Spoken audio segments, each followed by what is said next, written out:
Medium budget లో premium luxury villa అందిస్తుంది APR group వారి గోల్డెన్ లీఫ్ విల్లాస్. ఇప్పుడే కాల్ చేసి మీ విల్లా బుక్ చేసుకోండి.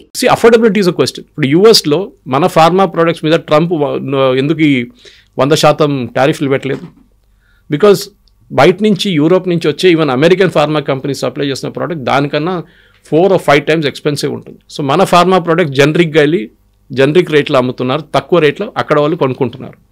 You can equate the movie with the pharma product. రెండు essential. ఒకటైతే చాలా ఎసెన్షియల్. మీకు ఒక ఫీవర్ వస్తే కానీ, ఒక డయేరియా వస్తే కానీ, మిగతా ఏదైనా ప్రాబ్లమ్ ఉంటే, హెడేక్ ఉంటే మీరు మెడిసిన్ తీసుకుంటారు. సినిమా అయితే రేపు కూడా చూడొచ్చులే అని చెప్తారు మీరు. ద గ్రోయింగ్ యాక్సెసిబిలిటీ ఇంట్లో కూర్చొని చూడడం అనేది ఒకటి ఉంటుంది. సరే హాఫ్ సినిమా చూసి అరే డిన్నర్ తర్వాత చూద్దాంలే మిగతా అని చెప్పేసి, లేకుంటే మీ ఫ్రెండ్స్తో కలిసి హోమ్ థియేటర్ ఎక్స్పీరియన్స్ చూడడానికి ఇంట్లో కూర్చొని చూస్తారు. సో ఆ పైరసీ అనేది yes agree with you it's illegal. Ram Gopal Varma చెప్పినట్లనే ఎస్ ఆయన కూడా చిన్నప్పుడు when he started with VHS renting business, ఆయన కూడా అమితాబ్ బచ్చన్ క్యాసెట్ బిజినెస్ చేసి ఆయన కూడా ట్వీట్ చేశారు ఆ టైంలో that I use to cell pirated cinemas అని చెప్పేసి అమితాబ్ బచ్చన్ది. అదే అమితాబ్ బచ్చన్తోని సర్కార్ 3 తీశారు సినిమా. సో చూడండి డిఫరెన్స్ ఎట్లా జరిగిందండి. ఒకవైపు మీరు అదర్ సైడ్ ఆఫ్ ద ఫెన్స్లో ఉన్నారు, ఇప్పుడు ఈ సైడ్ ఆఫ్ ద ఫెన్స్కి వచ్చేసారన్నమాట. Overall yes correct, it's illegal and it needs to be stop. But cinema producers కూడా ఆలోచించాలి, మేము మా బడ్జెట్లు తగ్గించాలి. We should bring out low cost movies. ఇప్పుడు మీరు ప్రేమలు ఒకటే కాదు, చాలా సినిమాలు ఉన్నాయి అట్లాంటిది. చిన్న బడ్జెట్లో వచ్చిన సినిమాలు హ్యావ్ సక్సీడెడ్ లైక్ క్రేజీ. వాళ్ళు ఈవెన్ 50 కోట్లు చంపిస్తే పెద్దదే వాళ్ళకి. సో అట్లా ఏం చెప్తారు, మలయాళం సినిమాల్లో చాలా మటుకు మా ఫ్రెండ్స్ అంటారు, సురేష్ గారు please recommend some Malayalam movies for us అని చెప్పి. ఇప్పుడు వాళ్ళు నాకు రికమెండ్ చేస్తున్నారు ఫోన్ చేసి, సురేష్ గారు ఈ సినిమా వచ్చింది చూసారా మలయాళంలో? I said I don't have time.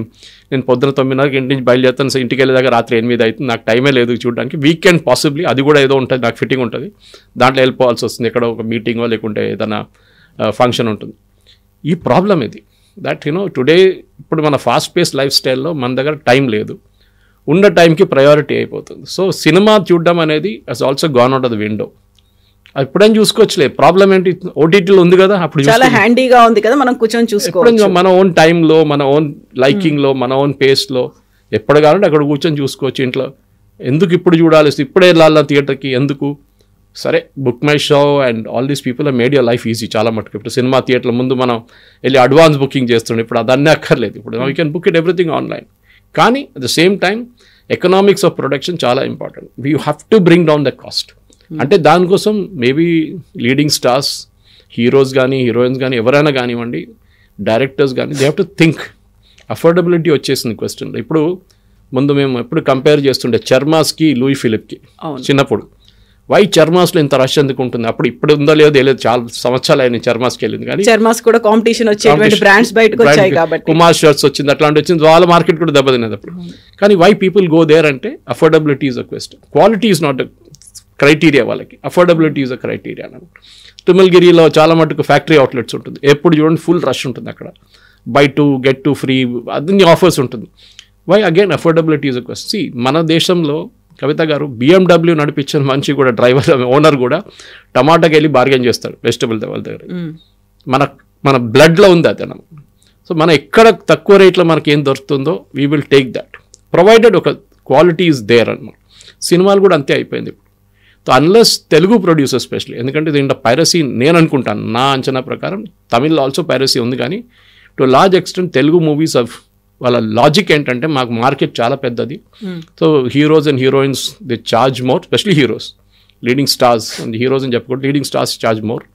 వాళ్ళు ఇప్పుడు ఇంకా డిఫరెంట్ టైప్లో వచ్చేసారు. That is basically contract. అంటే మూవీ సక్సీడ్ అయితే మాకు ఇంకా డబ్బులు వస్తుంది, సైనింగ్ అమౌంట్ ఉంటుంది, దాని తర్వాత depending on the scale of the movie collection మాకు కూడా దాని నుంచి ఒక పర్సంటేజ్ వస్తుందని చెప్పి. That is a better way of operating instead of flat fee. So flat fee ఏమవుతుందంటే మూవీ కాస్ట్ ఆటోమేటిక్లీ వెళ్ళిపోతుంది, 200 కోట్లు సంపాదించాలని చెప్పి ప్రొడ్యూసర్ తందాన్లు ఆడుతాడు స్టార్టింగ్ నుంచి. ఫుల్ ప్రెషర్ ఉంటుంది, అన్ని థియేటర్లు బుక్ చేసుకుంటాడు. He will be praying that everybody will come and watch this movie. ఇన్ఫ్లుయెన్సర్స్ని యూజ్ చేస్తారు, ప్రింట్ మీడియాలో చాలా మటుకు పబ్లిసిటీ ఇస్తారు, అన్నీ చేస్తారు. కానీ మూవీ సక్సీడ్ కావాలని ఎక్కడ రాసి పెట్టలేదు. ఎన్ని తెలుగు సినిమాలు చెప్పండి కవిత గారు, లాస్ట్ సంవత్సరంలో మీరు ఎన్ని తెలుగు సినిమాలు థియేటర్కి వెళ్ళి చూశారు? చాలా లిమిటెడ్ ఉంటాయి, చాలా లిమిటెడ్. బట్ ఓటీటీలో వీళ్ళు చాలా చూస్తుంటారు కదా, నాట్ జస్ట్ తెలుగు, చాలా లాంగ్వేజ్ చూస్తుంది, అన్ని సబ్ టైటిల్స్ ఉంటుంది, డబ్బింగ్ ఉంది, ఇప్పుడు చాలా ఫ్లెక్సిబిలిటీ ఉంది మనకు. ఎస్, నేను ఇప్పుడు రీసెంట్లీ మా ఇంట్లో కూర్చొని MT Vasudevan Nair, great writer in Malayalam, మనోరంగంలో అని చెప్పి ఒక వెబ్ సిరీస్ ప్రొడ్యూస్ చేశారు ఆయన. Kamal Haasan gives the introduction for each episode. చాలా బాగా చేస్తారు. That is there in Telugu, Kannada, Malayalam, Tamil, అన్ని లాంగ్వేజ్లో ఉంది, హిందీ. సో ఓకే, హిందీ ప్రేక్షకులు కూడా you can come and watch it because that language is there అనమాట, ఆప్షన్ ఇస్ దేర్. మేబీ ఆ డైలెక్ట్ మారిపోతుంది. కేరళ సెట్టింగ్లో మీరు కేరళలో ఉన్న విలేజ్ నేటివిటీ అనేది మీరు ఆ డైలాగ్లో రాదు, అది ఎప్పుడు రాదు. It can never come. That is a part of it. But we live with it, no problem. కానీ the main problem we need to understand is why piracy happens.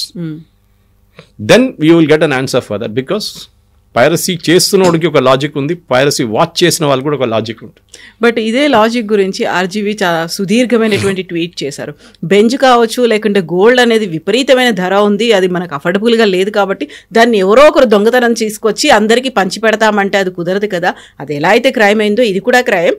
But only ప్రొవైడర్నే ఎందుకు arrest చేశారు? ఎవరైతే watch చేస్తున్నారో వాళ్ళని కూడా మీరు arrest చేయొచ్చు కదా. ర్యాండమ్గా 100 మందిని ఐడెంటిఫై చేయండి, వాళ్ళని అరెస్ట్ చేయండి, వాళ్ళ ఫోటోలు అది పెట్టండి, అప్పుడు కదా తగ్గుతోంది అంటున్నారు ఆయన. వాచ్ చేసేటోళ్ళు మీరు అరెస్ట్ చేస్తే ఎంతమందిని అరెస్ట్ చేస్తారు? మీరు లక్షల్లో ఉంటారు, అందరిని అరెస్ట్ చేస్తారా? కొంతమంది యూరోప్లో కూర్చొని వాచ్ చేస్తుంటారు, ఇండియన్సే వాచ్ చేస్తుంటారు, వాళ్ళని వెళ్ళి అరెస్ట్ చేస్తారా యూరోప్కి వెళ్ళి మీరు?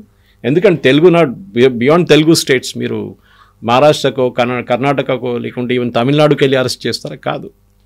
మీరు ప్రూవ్ చేయడం చాలా డిఫికల్ట్ ఉంటుంది.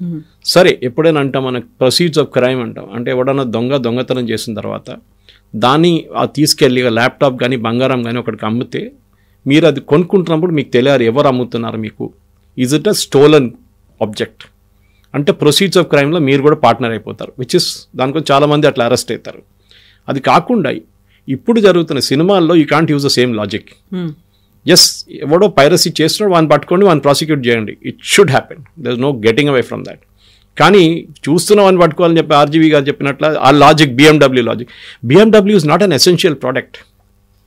బిఎండబ్ల్యూ కొనకపోతే కూడా మీరు యూ కెన్ ట్రావెల్, బస్సులో వెళ్ళొచ్చు, క్యాబ్లో వెళ్ళొచ్చు, మీ సొంత కార్లో వెళ్ళొచ్చు. BMW is an aspirational product అంట, నాకు ఒక బిఎండబ్ల్యూ కావాలి. బంగారం కూడా అంతే. బంగారం ఎప్పుడు యూజువలీ పెళ్లి టైంలో కొనుక్కుంటారు. అండ్ యూజువలీ ఏం చేస్తారు, చిన్నప్పటి నుంచే పిల్లల కోసం అమ్మ నాన్న కొనేసి పెట్టుకుంటారు, లేకుంటే వాళ్ళ గ్రాండ్ మదర్ టైం నుంచి ఉన్న కలెక్షన్ వాళ్ళ దగ్గర ఉంటుంది. మీకు అది కొనాలన్నా దొంగతనం చేయాలని ఎక్కడ లేదు కదా. ఏ గోల్డ్ షాప్లో కూడా ఇప్పుడు పెద్ద పెద్ద దొంగతనం జరుగుతుందో ఆ దొంగలకి ఎసెన్షియల్ కాదు, అది వాళ్ళ క్రైమ్ ప్రొసీడ్స్కి యూజ్ చేసుకుంటున్నారు అంతే. ఆ లాజిక్ పనిచేయదు. But end of the day piracy ఎందుకు అవుతుందంటే నేను అదే చెప్తున్నాను, మళ్ళీ అదే పాయింట్కి తిరిగి వస్తుంది. That your budget is so big, మీ రికవరీ ఈజ్ ఇంపాసిబుల్, దానికి ప్రెషర్ వస్తుంది అందరి మీద. So you reduce the cost, automatically మీ టికెట్ కాస్ట్ తగ్గిపోతుంది, మీరు ప్రీమియర్ షోస్ పెట్టక్కర్లేదు. హైకోర్టు కూడా చాలా మటుకు ప్రివెంట్ చేస్తున్నారు, ఇప్పుడు ప్రీమియర్ షోస్ లేదు ఏం లేదని చెప్పి. ముందు మీకు గుర్తుంటుంది కవిత గారు, శిల్పకళా వేదికలు నాకు చాలా ఇన్విటేషన్స్ వస్తుండే, music CD release, music release, album release అని చెప్పి పెద్ద ఫంక్షన్ ఉంటుండే. అది బాలకృష్ణదో ఈవెన్ జూనియర్ ఎన్టీఆర్దో, ఓ బాబా ఫుల్ వాళ్ళ ఫ్యాన్స్ అసోసియేషన్ వీళ్ళు అందరూ వచ్చేస్తారు. కానీ ఏం జరుగుతుంది ఇప్పుడు అట్లాంటి ఫంక్షన్స్ ఎక్కడ కనిపించట్లేదు. కాకంటే ప్రీ సక్సెస్ మీట్లు అనేవి, ఆడియో లాంచ్లు అనేవి అవుతున్నాయి. చిన్నప్పుడు అది అదర్ డే ఆదిత్య మ్యూజిక్ అనేది ఒక ఇంటర్వ్యూ చేశాను, నేనే అది ట్రాన్స్క్రైబ్ చేశాను దాన్ని. అక్కడ కూడా ఇండస్ట్రీ మారిపోయిందండి. ముందు సీడీలు వస్తుండే, దాని తర్వాత పెన్ డ్రైవ్కి వచ్చింది, ఇప్పుడు ఆన్లైన్ డౌన్లోడ్స్ ఉంది. నా యూ కెన్ లీగలీ ఇప్పుడు జియో సావన్ ఉంటే మీరు ఫ్రీగా వినొచ్చు, గానా ఉంది, గానా.com ఉంది. లేదు నాకు నా పర్సనల్ దాని ల్యాప్టాప్లో పెట్టుకోవాలా లేకుంటే ఎక్కడైనా పెట్టుకోవాలి, you can download from Saregama after taking a subscription. అందులో ఐట్యూన్స్ అనేవి యాపిల్ నుంచి ఆండ్రాయిడ్ నుంచి కూడా మనం డౌన్లోడ్ చేసుకోవచ్చు. ఎందుకు పొద్దున్న లేవగానే మీరు అమెజాన్ అని చెప్పి, మా ఇంట్లో అదే కదా ఫస్ట్ లేవగానే Amazon please play me Aditya Hridaya Stotram by Sadhana Sargam వచ్చేస్తుంది. You are not paying anything for it, ఎందుకంటే డివైస్ నుంచి వాళ్ళు they are using some advertising to in between to get some money out of it. అట్లనే పాటలు ఉంటుంది, మీరు రోజంతా నా play me Kishore Kumar songs అంటే Amazon will play, Amazon that device will play that song. So ఇది మన దగ్గర ఉన్న అడ్వాంటేజ్ అన్నమాట. సో యాక్చువల్లీ అలెక్సా ఇది చేయండి, అలెక్సా అది చేయండి అంటే it will do automatically on its own. అక్కడ మీరు పైరసీ అంటారా? లేదు కదా. దే ఆర్ ఆల్సో టేకింగ్, ఇప్పుడు ఎఫ్ఎం స్టేషన్స్ ఉంది, ఎఫ్ఎం స్టేషన్స్ నుంచి ప్లే చేసే ప్రతి సాంగ్కి రాయల్టీ ఇవ్వాల్సి వస్తుంది. నాకు ఇప్పుడు కూడా గుర్తుంది, నేను చిన్నప్పుడు కాలేజ్లో ఉన్నప్పుడు ఆల్ ఇండియా రేడియోలో I should once in a month నాకు ఒక ప్రోగ్రామ్ వస్తుండే, లెట్స్ లిసన్ టుగెదర్ అని చెప్పి, Friday evening. I'm talking way back 1980, 79, 80 టైంలో. ఎంతో అప్పుడు వాళ్ళు ఒక 50 రూపాయలు 75 రూపాయలు ఇస్తారు ఆ ప్రోగ్రామ్. దానికి ఒక రోజు ముందే వెళ్ళి 2 రోజుల ముందే వెళ్ళి సాంగ్స్ సెలెక్ట్ చేసి, and English songs all of them pop songs select చేసి వాళ్ళు లిస్ట్ ఇస్తే లైబ్రరీయన్ రికార్డ్ తీస్తారు, ఆ వినైల్ రికార్డ్ తీసి రెడీగా మీకోసం పెడతారు. దానికి ఉన్న రాయల్టీ పేమెంట్స్ రాసుకుంటారు. అన్ని డీటెయిల్స్ ఎవరెవరికి ఎంత పే చేయాలంటే they have to pay to the particular producer of that song అనమాట. సో ఒక ప్రాసెస్ ఉంది దానికి. కానీ ప్రాబ్లం ఎక్కడ వస్తుందంటే టుడే నాకు మళ్ళీ I'm coming back to the same point that you reduce your cost. నా అంచనా ప్రకారం if you reduce your cost of production naturally the piracy aspect will come down. మీకు ఎందుకంటే ఇప్పుడు థియేటర్లో కూడా వెళ్ళాలంటే ఇదే సేమ్ ప్రాబ్లం. వాడు 450 రూపాయలు, 350 రూపాయలు, 250 రూపాయలు రిక్లైనర్ సీట్లో, నాన్ రిక్లైనర్ సీట్లో వై ఈస్ డూయింగ్ ఇట్. ముందైతే మనకి 50 రూపాయలు, 100 రూపాయలు సినిమా చూస్తుండే మనం. కానీ అప్పుడు అందరూ ఆర్గ్యూ చేస్తారు అప్పుడున్న కాస్ట్ వేరు ఇప్పుడున్న cost. Agree with you on that point, no problem. మీరు కన్వీనియన్స్కి వెళ్తున్నారు థియేటర్కి, పాత సీట్లో కింద ఎలుకలు బారుతూనే ఉంటుంది, ఒకసారి ఏమేమో నడుస్తుంది, you will get bed bugs in that seat, అన్నీ ఉంటాయి, చినిగిపోయిన సీట్లు ఉంటుంది. Now you're getting good seats, good quality, so you're going for an experience to watch a movie. డెఫినెట్గా పైరసీని అరికట్టాల్సిందే. కానీ మీరు ఎంత ట్రై చేసినా కానీ there will be people who will do it, and చూడ్డానికి దానికి ఒక ఆడియన్స్ కూడా ఉంటారు. ఈ ఆడియన్స్ ఎంకరేజ్ చేసినట్టుగా అవుతుంది. ఇప్పుడు పైరసీని మనం తీసుకొస్తున్నారు, మనం దాన్ని రిజెక్ట్ చేయట్లేదు, we are encouraging it, welcoming it, అలా మనం దాన్ని ప్రొసీడ్ చేస్తున్నాం. మీరు కంటిన్యూ చేయండి, మేము ఇంకా చూడడానికి ఇక్కడ రెడీగా ఉన్నాము అనే కదా చెప్పుకోవడం వాళ్ళ. కరెక్ట్. అంటే ఒక సెల్లర్ ఎప్పుడు ఉంటారండి, ఒక బయర్ ఉంటేనే ఉంటారు. మీరు సెల్లర్ లేకున్నప్పుడు, బయర్ లేనప్పుడు సెల్లర్ ఏమో అమ్ముతాడు, అమ్మేటోడు ఉండడు కదా అప్పుడు మార్కెట్లో. దానికి ఒక మార్కెట్ ఉంది. ఇప్పుడు ముందు నిర్మా సోప్ అనే ఒక పౌడర్ వచ్చేది, Nirma powder, again way back 30-40 years ago. సర్ఫ్ని ఛాలెంజ్ చేశారు వాళ్ళు, ఆల్మోస్ట్ సర్ఫ్ని డిస్ట్రాయ్ చేసేసారు మార్కెట్లో, లో ఎండ్ మార్కెట్లో. తర్వాత నిర్మా డిసపియర్ అయిపోయింది కొన్ని సంవత్సరాల తర్వాత. సర్ఫే కూడా ఇంకొక ప్రోడక్ట్ తీసుకొచ్చారు వాళ్ళు, అట్లా సంథింగ్ సిమిలర్. దాని తర్వాత ఆ మార్కెట్లో దే డిసపియర్డ్. ఎందుకు అప్పుడు ఏరియాలో ఎందుకు why Nirma succeeded was because ఆ టైంలో ఆ ప్రోడక్ట్ డిమాండ్ ఉండే. ఇంత ఎక్స్పెన్సివ్గా ఉన్న సర్ఫ్ వద్దు మాకు, ఇంత చీప్గా ఇస్తున్నారు, క్వాలిటీ చాలా రఫ్గా ఉంది, పోనీయండి నడుస్తుంది అని చెప్పి అట్లా కొనడానికి మార్కెట్లో ఉంటారు. మీరు చూడండి, even soft drinks for example, bottle size తగ్గించారు, రేట్లు తగ్గించారు.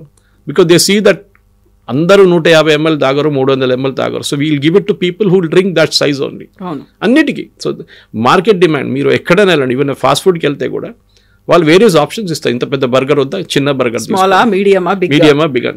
సో సేమ్ మూవీస్ కూడా అంతే. ఇప్పుడు మీరు అందరి దగ్గర, నాకు ఇప్పుడు కూడా గుర్తుంది, అక్కడ చాలా థియేటర్లు ఉండే, పరమేశ్వరి మహేశ్వరి వచ్చే దానికన్నా ముందు అక్కడ పాత థియేటర్లు ఉండే కొన్ని, నేను పేరు మర్చిపోయాను. దాని పక్కన తారకరామ ఒకటి ఉండే థియేటర్ ఉండే, ఇక్కడ శాంతి థియేటర్ ఉండే నారాయణగూడ దగ్గర. ఇట్లాంటి చాలా థియేటర్స్ ఉంటుంది మన దగ్గర. ఆ టైంలో Venkatesa Narayanaguda theatre cross road కాడ చాలా cinema theatres. Even Tivoli was an old theatre. నాకు ఇప్పుడు కూడా గన్స్ ఆఫ్ నవరా అని చూశాను when I was in college 79-80లో. ఆ టైంలో వేర్ ఈగిల్స్ డేర్ చూశాను అక్కడ, ఇంగ్లీష్ మూవీస్. ప్లాజా అని ఒక థియేటర్ ఉండే మన ఫ్లైఓవర్ పక్కన, ఇప్పుడు నా సిటీఓ ప్యారడైజ్ ఫ్లైఓవర్ పక్కన. That theatre is not there anymore now. చాలా ఉండే అట్లాంటి థియేటర్స్. మినర్వా ఉండే, నవరంగ్, నటరాజ్, ఆ పాత థియేటర్ అన్నీ పోయినాయి ఇప్పుడు. So the experience shifted from single theatre to multiplex complexes. Multi option. ఒక థియేటర్కి వెళ్తే 5 స్క్రీన్లు ఉంటుంది. So you can decide which one to watch before itself, and then ఆ ఎకానమీస్ ఆఫ్ స్కేల్ వర్క్ అవుతుంది. కానీ ప్రాబ్లం ఎక్కడ వస్తుందంటే రెండు వైపుల నుంచి. ఒకటి వీళ్ళ కాస్ట్, ఆపరేటింగ్ కాస్ట్. ఒక సినిమా థియేటర్ నడిపించాలంటే తమాషా కాదు. మీరు ఏదో వరంగల్లో కానీ హన్మకొండలో లేకుంటే ఇక్కడ సిద్దిపేటలో నడిపించాలంటే ఇంకో మ్యాటర్ అది. హైదరాబాద్లో real estate cost is very high. ఆ థియేటర్ సెటప్ చేసినోడికి ప్రాఫిట్ కావాలి, ఆ మాల్లోనికి ప్రాఫిట్ కావాలి. అందులో కూడా స్క్రీన్స్ కూడా ఉన్నాయి కదా, స్మాల్ స్క్రీనా, బిగ్ స్క్రీనా, విత్ డాల్బీ సరౌండ్ సిస్టమ్ అనేది. మన ఐమాక్స్ కావాలన్నా, ముందు ఐమాక్స్ ఇనాగ్రేట్ చేసిన ఫస్ట్ టైం వచ్చినప్పుడు, that is only mall in Hyderabad. అందరు అక్కడ వెళ్తుండే. ఎందుకు వెళ్తున్నాం అంటే, ఏం లేదు ఏసీ ఉంది కదా, దాని కొంచెం తిరుగుతాం లోపల, చాలా మంది వెళ్తుండే. దాని తర్వాత ఐమాక్స్ స్టార్ట్ అయింది. ఐమాక్స్లో ఆ ఇంప్రెషన్, ఒక ఫీలింగ్ కోసం వెళ్తారు చాలామంది. What is that IMAX 3D చూద్దాం ఒకసారి అని చెప్పేసి అదొకటి ఉంటుంది, నావెల్టీ ఉంటుంది ఒకటి. కానీ the end of the day piracy అనేది ఒక buyer will be there if there is a seller will be there if there is a buyer. వీళ్ళిద్దరిని ఒక్కరు లేకుంటే ఒకరు ఉండరు డెఫినెట్గా. రేపు మీరు బొమ్మని బంద్ చేసేసారు, ఐ బొమ్మ, కొన్ని రోజులకి nobody will be there to watch, వాళ్ళు రెగ్యులర్ ఓటీటీకి వెళ్ళిపోతారు. కానీ రెగ్యులర్ ఓటీటీలు కూడా ఇదే ప్రాబ్లం స్టార్ట్ అయింది కవిత గారు. ఏంటంటే ఫస్ట్ వాళ్ళు తక్కువ రేట్లో ఆఫర్ చేయడం మొదలుపెట్టారు. Now they slowly increase the rates, packages increase చేశారు, అది చేశారు, ఇది చేశారు. నాకు ఇప్పుడు కూడా జియో ఫస్ట్ వచ్చినప్పుడు, నాకు మా అపార్ట్మెంట్లో I took the first connection 6 years back.